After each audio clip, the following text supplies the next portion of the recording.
Hello there, commanders, and welcome to another episode of Chinese Faction Preview. We are on Zhuge Liang for the first time, apart from his preview, link to which in the top right corner around this time somewhere. And first time on crossbows. So we'll take a look into their statistics and their playstyle with Zhuge Liang. Sun Ren video will be out tomorrow. And then we'll move on to repeating crossbows after that. But first things first, right? Zhuge Liang and crossbows. Also, a little disclaimer, there are some artifacts with crossbows during the in this preview build, which basically causes some black things appear out of nowhere around the crossbows when you zoom in too closely. So I'll mostly try to stay with my camera, you know, a bit further away than I usually would. Okay, I'll just, you know, as a disclaimer, so you know what's happening. And also, you know, some props to the developer team who, despite not having models, despite having some bugs, you know, maybe undesirable state, the game still works, right? It doesn't crash. So that just says that the coding is pretty good.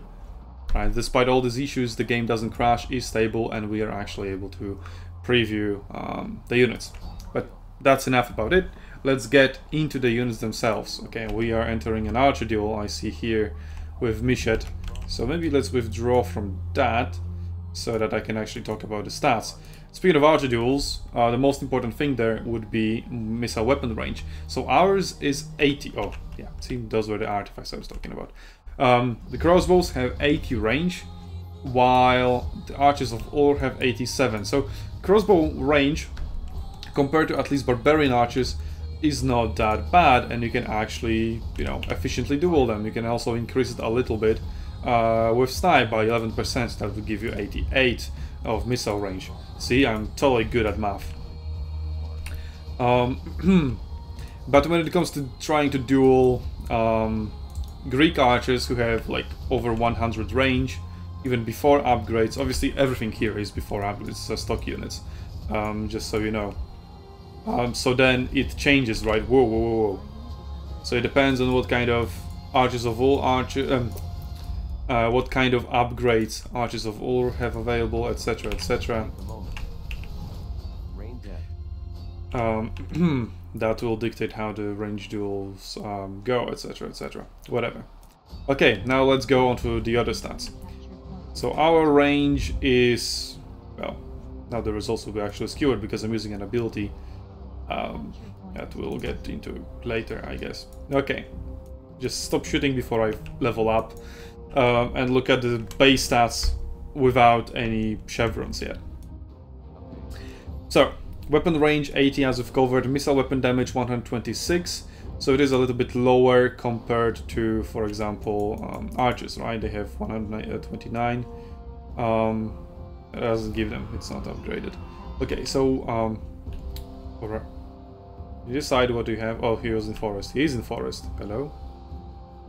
This one isn't. Anyway, missile weapon damage is quite higher. Reload time, that is important. Base is free, that doesn't give you many. No, okay, here. So reload time is free, while for crossbows it is 5. Missile dispersion 2 versus 1, but missile dispersion is affected here.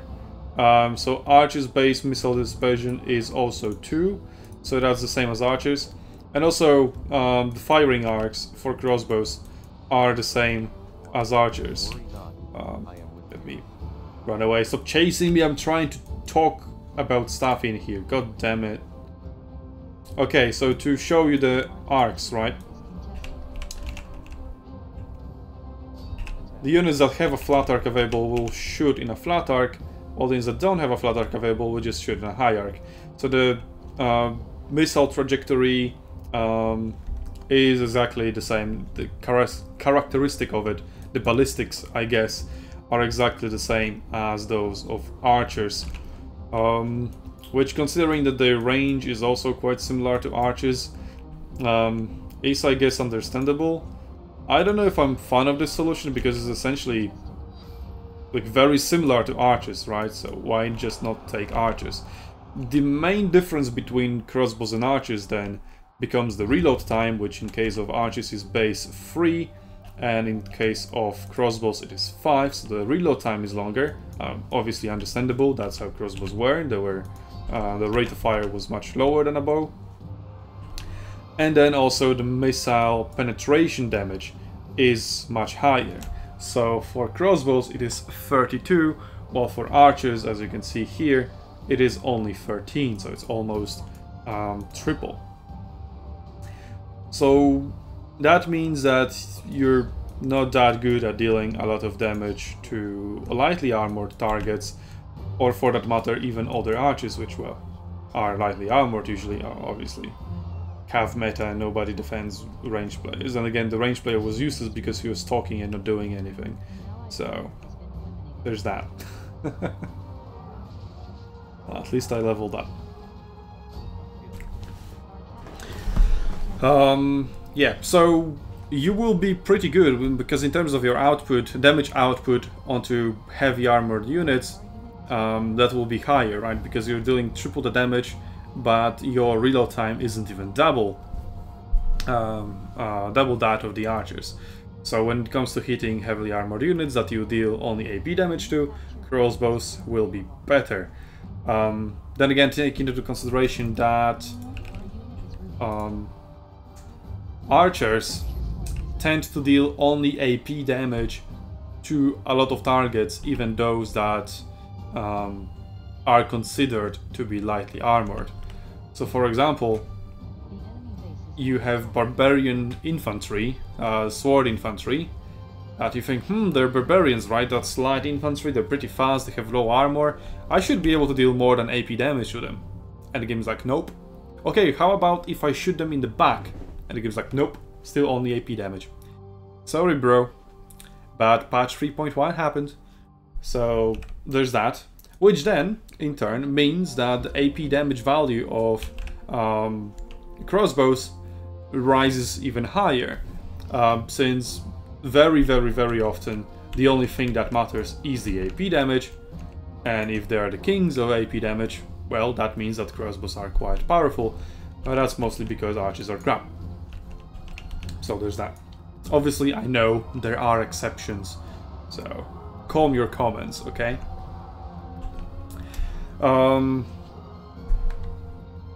The rest, defense obviously super low, melee defense nobody cares, charge deflect nobody cares, you're getting wrecked anyway. Speaking of which, I am getting wrecked. With camera so far away, it's even hard to notice that, but yeah, whatever, just go to the base.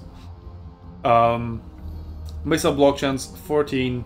Missile block chance is low for every single archer unit, unless those are the special units that have the shields.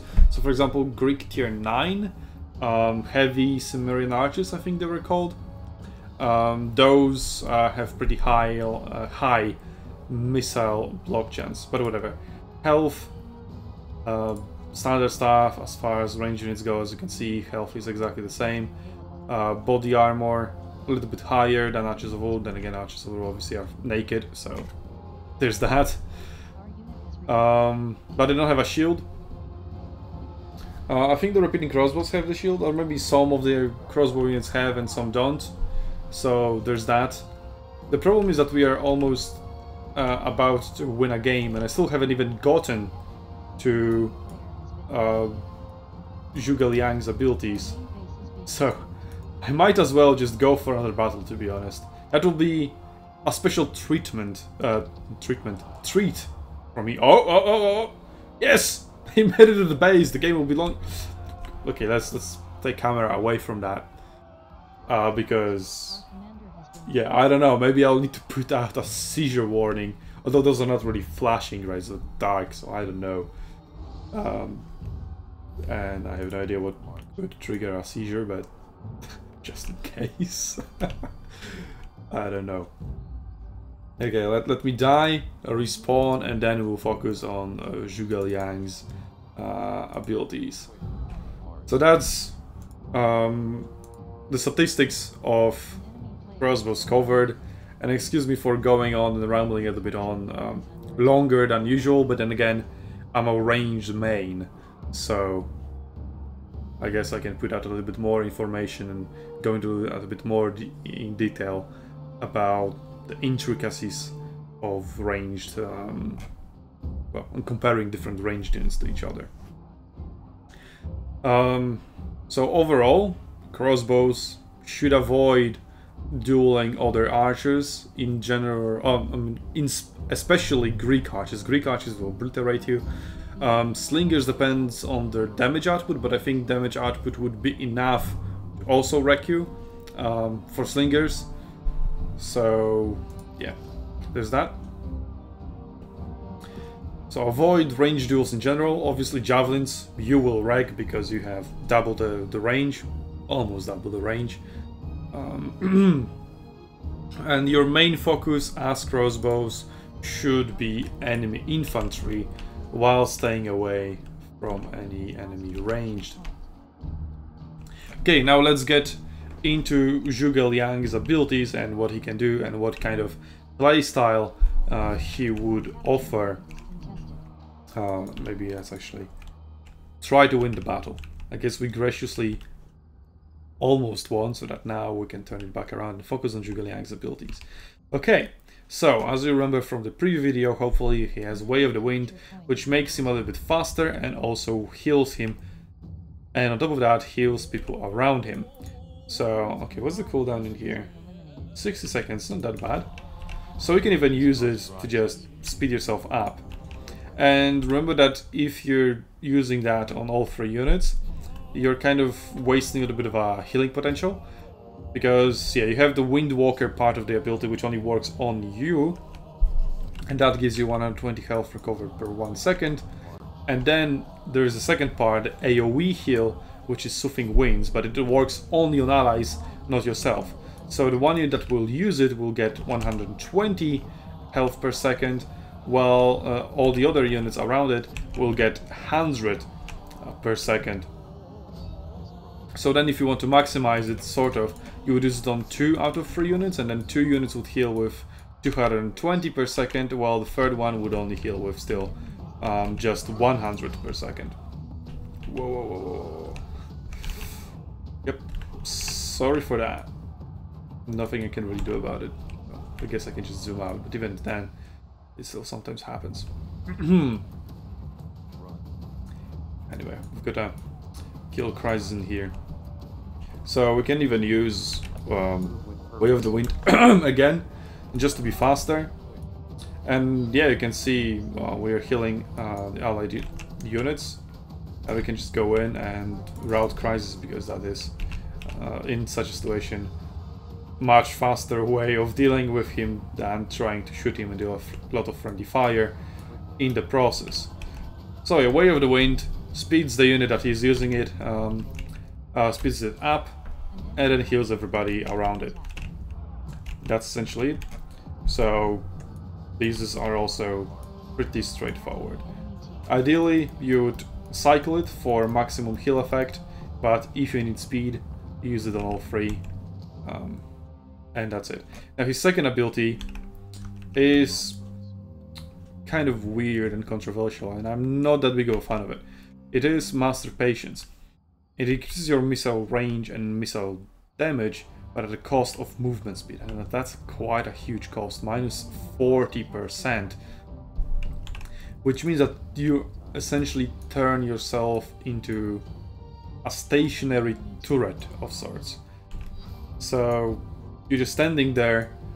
If there are any enemy archers or slingers within your range, you're getting wrecked, because there's no way you're dodging any missiles, and there's also no way you're out damaging in a straight up damage output battle, because, well, your reload is abysmally slow. And then archers have also other abilities. They have haste in terms of barbarian archers, they have barrage in terms of Greek archers, and yeah, you're not winning any range duel, and that essentially is inviting enemy range to kill you. So use it only when there are no ranged units present around. Then you have better range, you have better damage, Combined with snipe, that scales even higher. And you can see, well, that's with chevrons as well. We are able to deal on occasions a little bit more than just the AP damage, but 35 is the 32. No, 35 is as well, because that also increases our penetration damage. So yeah, even despite having one chevron of an advantage, both snipe and master patience active, we are still mostly dealing only AP damage to campaign elites, which are medium infantry, right, with body armor 160 only. What is our base damage now with 2 chevrons? 168, yeah, exactly. So yeah, Master Patience is a toggle ability, so it is cooldown of 20, which means that once you enable it, you're locked into that. You're locked in that minus 40% movement speed for at least 20 seconds. Then you can obviously toggle it off and start going around quickly. And it also rises to, or grows to value displayed over time, which means it takes some time. I didn't really measure how much to reach those stats, but you saw that once I activated that ability, the range was slowly growing. So I guess we can, well, just test it. Well, just stop. Okay. We enable it, and you can see it is slowly growing. Let's see when it stops. Growing. Stops. So after 10 seconds, you reach the full stats given by this ability. Okay, so that's pretty much it. Makes it into a stationary turret because you saw how abysmally slow these things were under this ability. And then you have Sight of the Dragon, which is a very weird ability, like very niche. It allows you to scout over cliffs and over forests when you don't have vision range. But that's about it. So if, for example, well, I see over this cliff anyway, god damn it. So let's pretend I don't see over this cliff, right? And the vision is not there, it's blocked. Then I use Sight of the Dragon, and if there was a unit over here, I would have revealed it, right? And it also gives me plus 50% range, so it also helps to spot anything incoming for a brief 2 seconds. But that's just it. You can't really shoot it, right? Because you only see it for 2 seconds, so maybe you will be able to shoot one volley, and that's it. Speaking of actual range duels, Rodion Slingers here only deal 6 damage per shot to me, but I have 2 chevrons of advantage. That probably plays a role in that. So Sight of the Dragon, a very niche ability. And then, well, you have also Flowing Water, which makes it a bit faster. Melee defense, useless, obviously. So Flowing Water is just an inferior version of Dash, although it doesn't silence you, so there's that.